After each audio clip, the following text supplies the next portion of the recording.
Alhamdulillah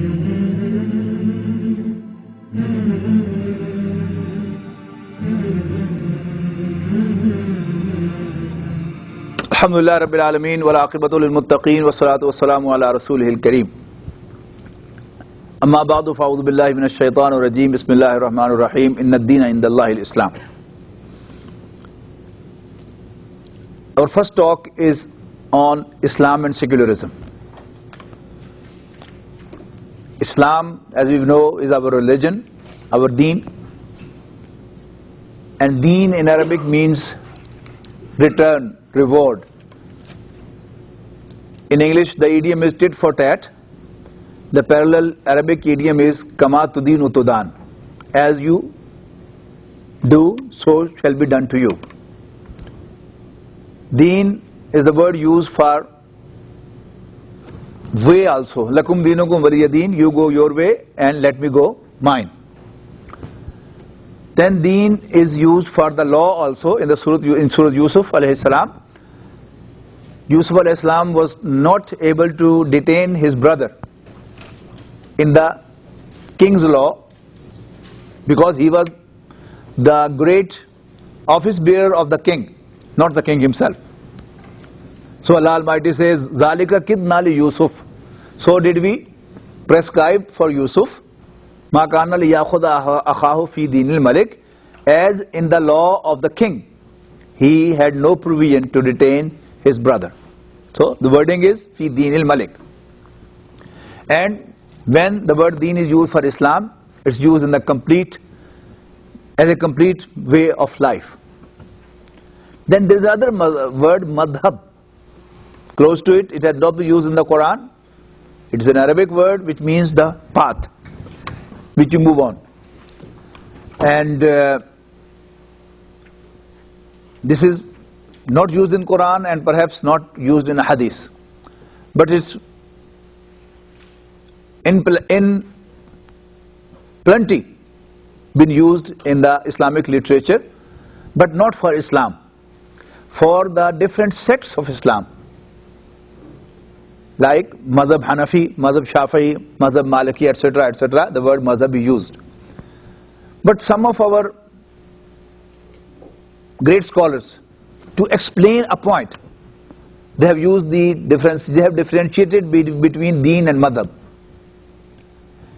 They actually use the word madhab as the translation of the word religion in secularism. Because in secular word, and secularism is the ruling ideology of the world today, the word religion has its own meanings and it is limited to certain things. So they actually tell that Islam is not a madhab, it's a deen.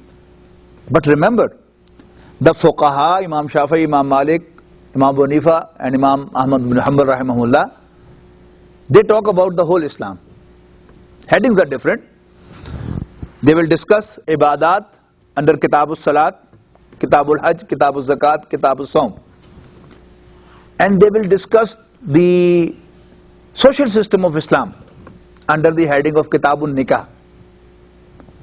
They will discuss the economic system of Islam under the heading of Kitabul Buyu', buy means to sell. And Buyu', the chapter of selling and buying. And they will discuss the political system of Islam under the heading of Kitabul Imara, Amir, the leader, and Kitabul Imara, the leadership. And they will discuss all the issues. So the mazahib, all four mazahib, they are complete. But our elders have been careful that the word used for Islam, they have kept its sanctity, that they have not used for the different opinions about Islam, they have named them as madhahib. So it's just their wariness, I should say, that they are very cautious that the sanctity of the word deen should not get affected. Now we come to the word religion. In what does that exactly mean in English? According to the Oxford Dictionary, 1960 edition, the religion has been defined as belief in the existence of a supernatural ruling power. Carefully listen. belief in the existence of a supernatural ruling power, comma, creator and controller of the universe, comma, who has given man a spiritual nature which continues to exist after death of the body. What do you think? Is it the Islamic definition or not? No, that is 100% Islamic.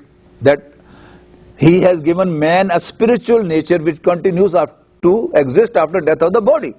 I repeat the definition. Belief in the existence of a supernatural ruling power, comma, creator and controller of the universe, comma, who has given man a spiritual nature which continues to exist after death of the body. Seems to be Islamic. Seems to be Islamic. Islamic is a lie power.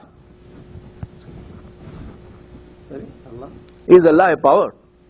Is Allah power? I don't think he is a power. He has. He has power, but he is not a power. This is the trick here. This is the denial of the personified being of Allah subhanahu wa ta'ala. Allah ta'ala has been mentioned as a power. He is a powerful being. There's a lot of difference.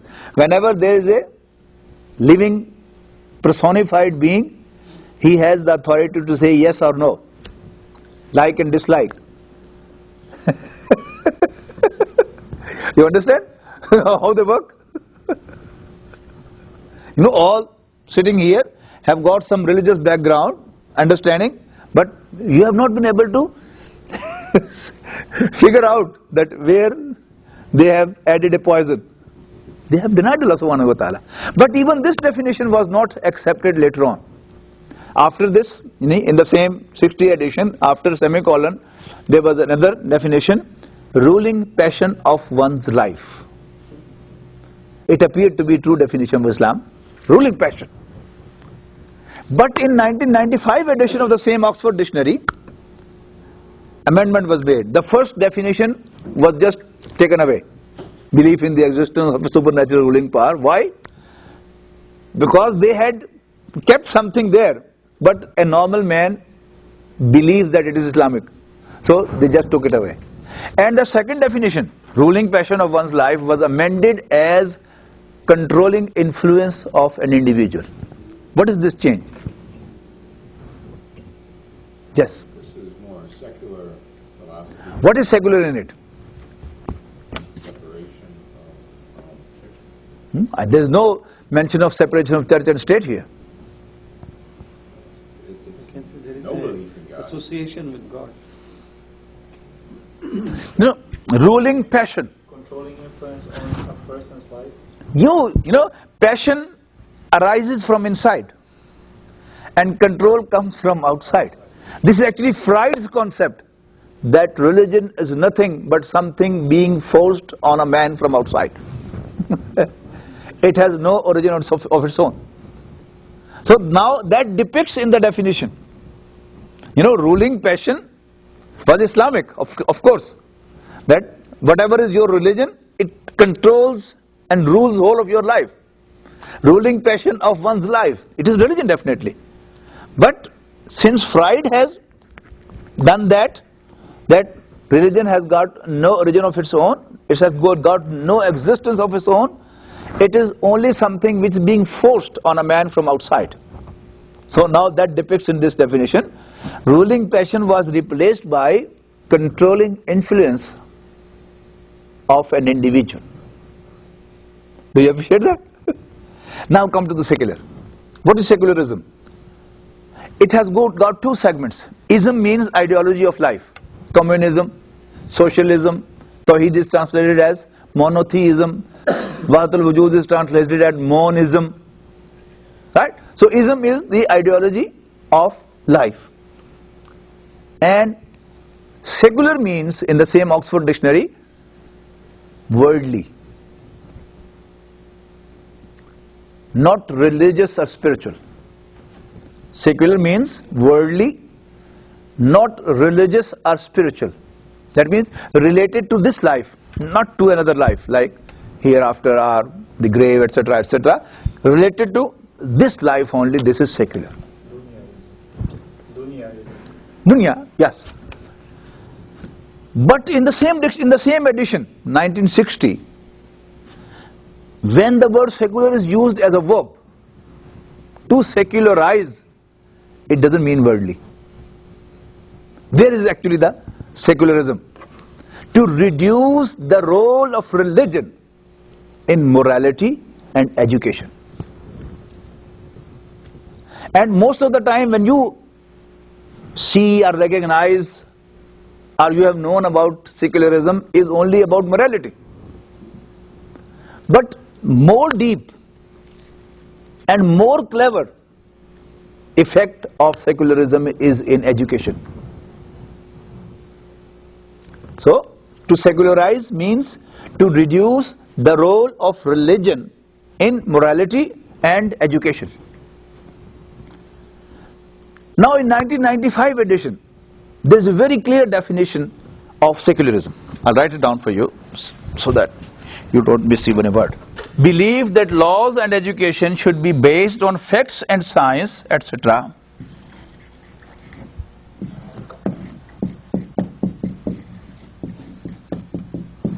etc. rather than religion.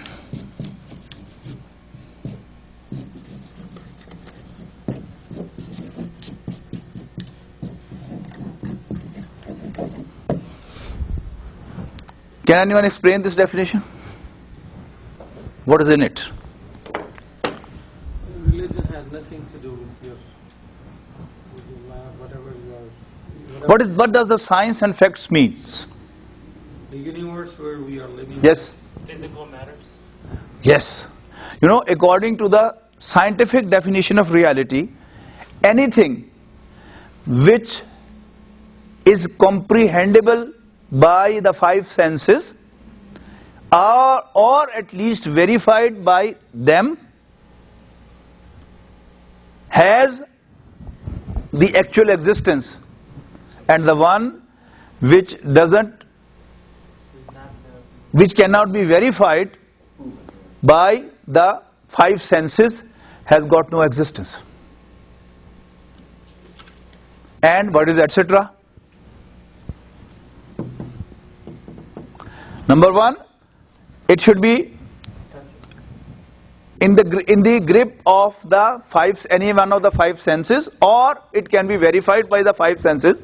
For example, science claims that there are electromagnetic waves all around, but we can't see them, hear them, smell them, taste them, or even capture them.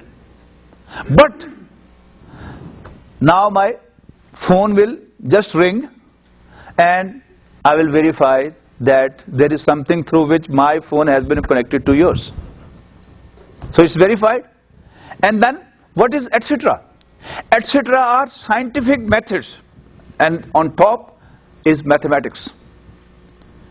You know, any student of science who has studied a little bit of physics, he has read Einstein's equation E is equal to mc square, and he believes in it, doesn't he? You know, any object moving with the velocity of light will convert to energy, and for that very object distance will become zero and time will become infinite. Every student of science, he has never experienced this.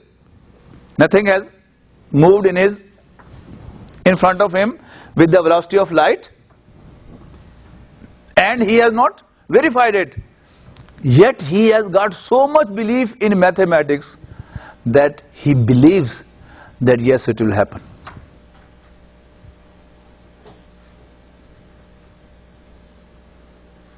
Right? Now, effect on laws you already know. What you know of secularism is separation of church and state.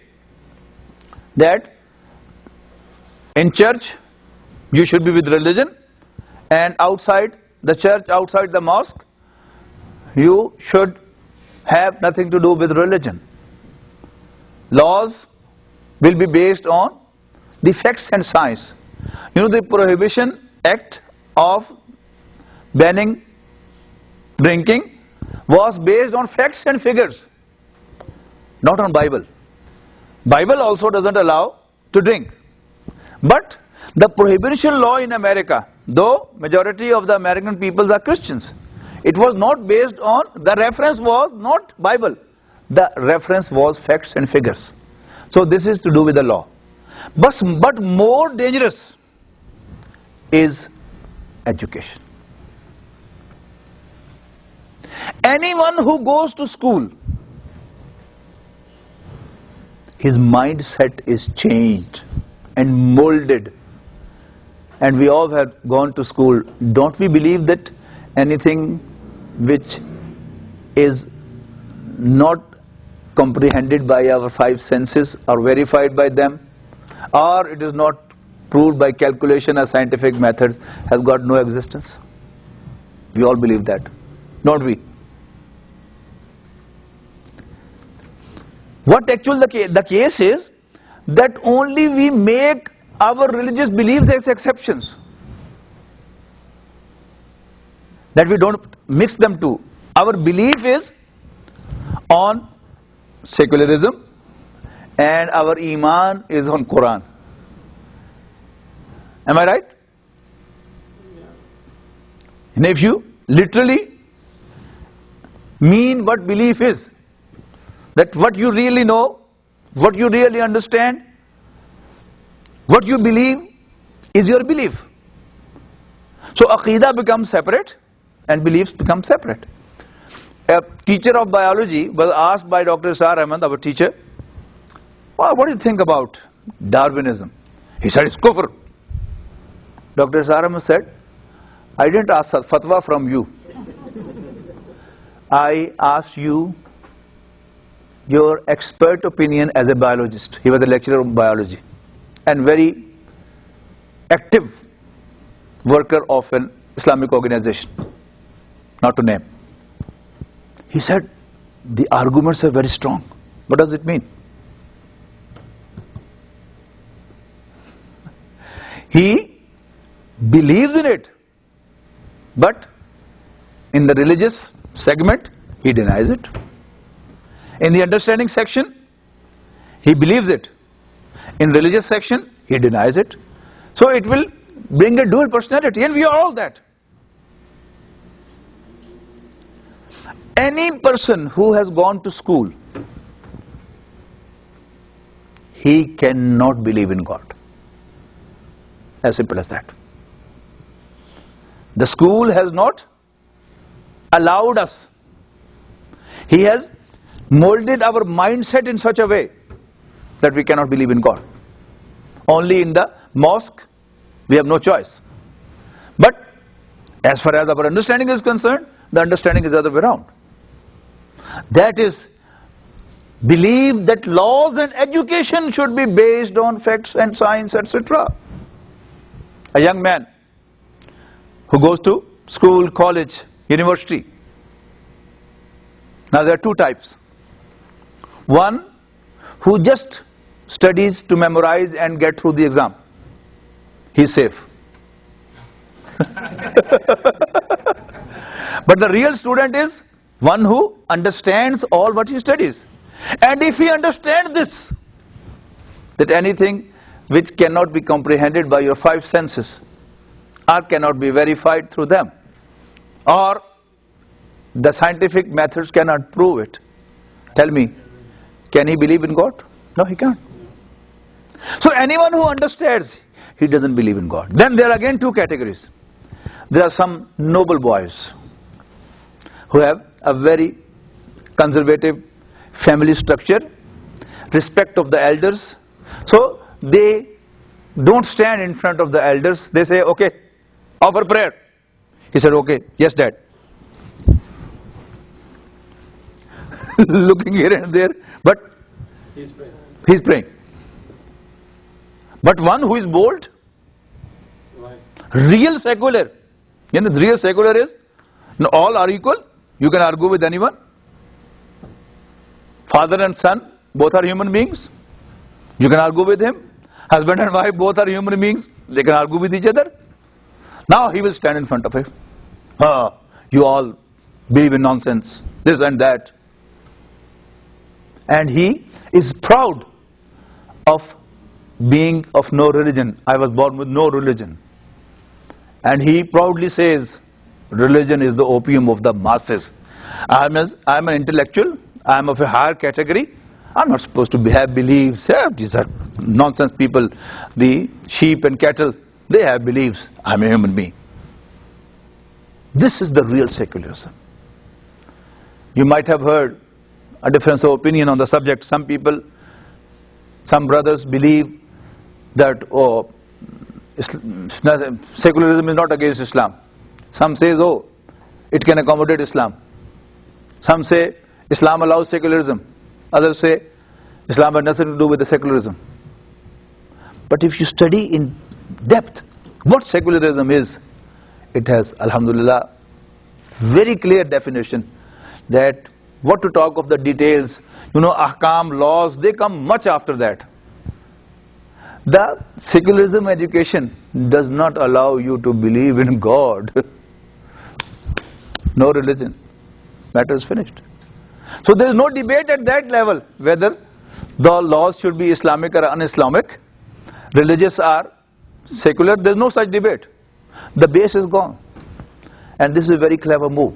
Akhiru da'wana alhamdulillahi rabbil alamin.